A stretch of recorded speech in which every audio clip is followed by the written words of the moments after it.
friends.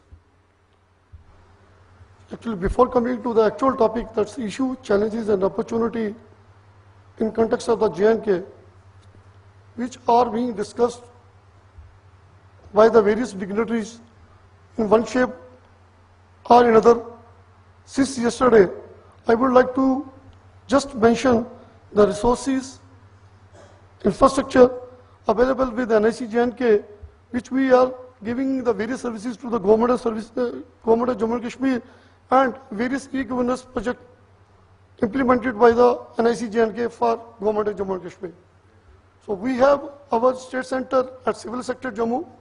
We have the NIC Move office, Civil Sector Srinagar, which remains functional only for 6 months during the move period. We have our offices at each district headquarters, High Court Jammu, High Court Srinagar, and at Raj Bhavan. So connectivity, NIC is providing the connectivity to the various government offices of Jammu and Kashmir under the project NICNET. We have given connectivity to all the district headquarters. 34 Mbps connectivity is available as on to date, and it is going to be get extended to the 100 Mbps.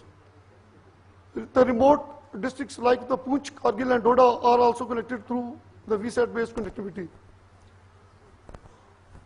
Connectivity to the post offices, police stations and the various treasuries have been extended from the nearest NIC district center, whereas we have also provided the connectivity under the project NKN to the 15 institutes. NIC also has having a data center at Jammu, having the capacity of 7 terabyte. So 5 web-based application hosted, we have hosted the 5 web-based application for the different departments of government in Jammu and Kashmir. 33 number of the high definition video conferencing studios has also been made operational. As on to date, since beginning of the year, we have conducted more than 500 VC sessions for 500 hours in this year. NIC is also providing the web services for the domain registration, security audit, website remote publishing training, and tender publishing. The major e-governance project the NIC J&K has implemented for the government of Jammu and Kashmir is a transport, that's the Vahan and Sarathi, e-municipality, the computerization of the director roles, e-procurement, e-court, GPF computerization, e-health and NCATS for health sector, computerized energy bills for the PDD, EPDS, NADRS, public grievance, citizen-centric based services from the district centers, IFMS, that is e-treasury, and the budget distribution system.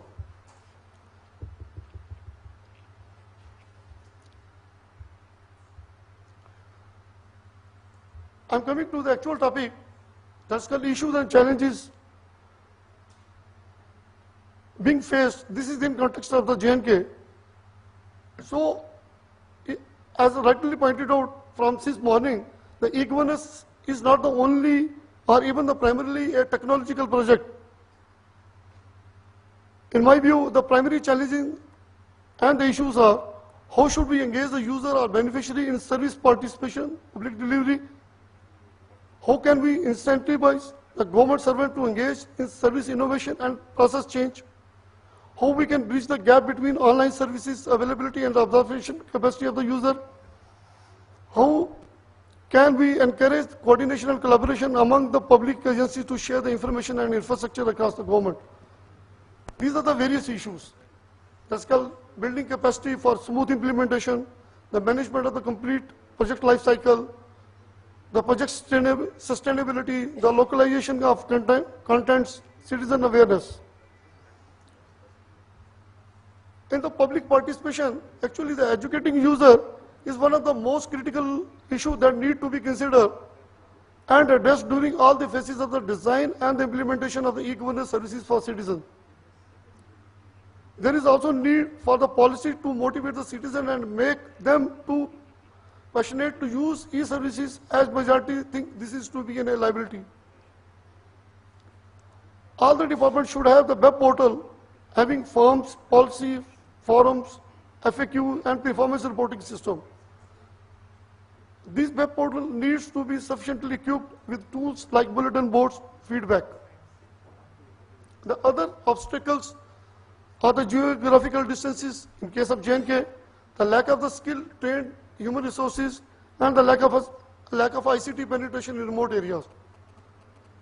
A good governance application will not benefit anybody in remote area like in JNK if there is no supporting infrastructure such as electricity, computers, and connectivity. Another is the building facility and the infrastructure. For efficient providing of the e-governance services, we have to have a data maintenance, the proper power supply, resolving all the networking related issues, proper hardware and software installation, maintenance of hardware, defining the unified policies. It has been noticed that one of the key issues hindering the widespread adoption of the e-governance is the complexity of the procurement of IT equipment, software, and services. Open tender focus more on commercial, ignoring the technology and expertise.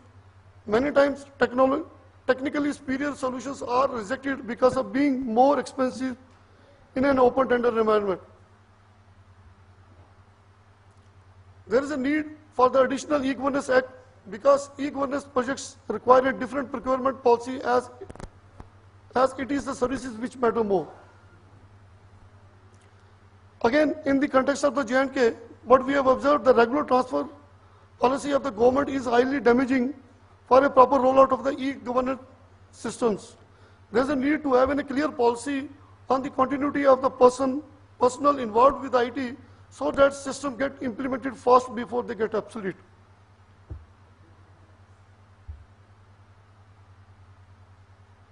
Institution building and organization, the capacity building should be carried out in a hierarchical manner and customized according to the level of user or the employee.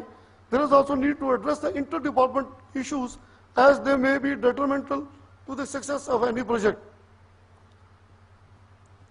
Closing of the project, department should have in-house expertise who will take the project soon after its sign-off. This is true in case of the NIC. In case of the NIC, whatever the project we are implementing, but we never got the sign-off from the department itself.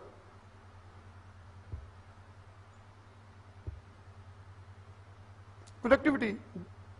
Again, providing the citizens are depending upon the fast speedy information download from the government services, then the reliability of the connectivity and the network is a big challenge, which needs to be addressed on the priority.